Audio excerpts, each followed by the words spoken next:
dito. Masaya dito. Mag-slide tayo. Halika na. Ako bahala sa'yo.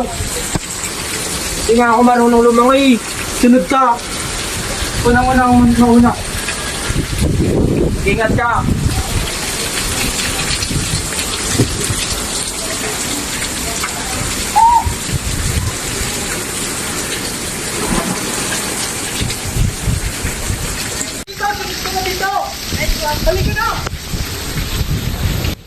The victim slides down, not knowing that the pool is deep. The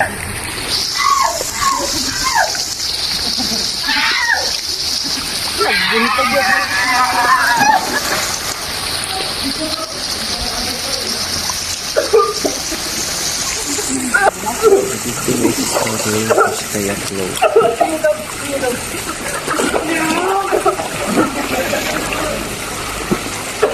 Teka lang.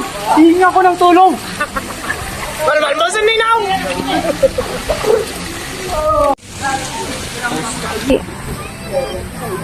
Kuya, may nalulunod dun! The rescuers and instructor are gathered on the shore. The victim is about 10 meters from the shore, floundering in the water.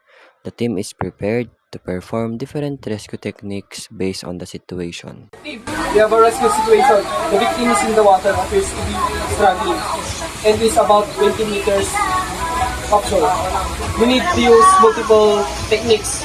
Let's stay calm and cooperate. R1, we'll start with throwing a seat. R2, be ready to support. Understood. I got the rope ready. I'm in position at least once we get the victim close enough. Remember, the primary goal is stabilize the victim and avoid putting yourself in unnecessary danger. Go ahead and begin.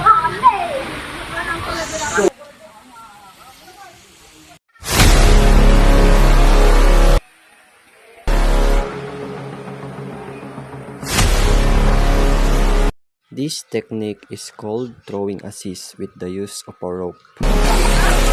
Hawakan mo yung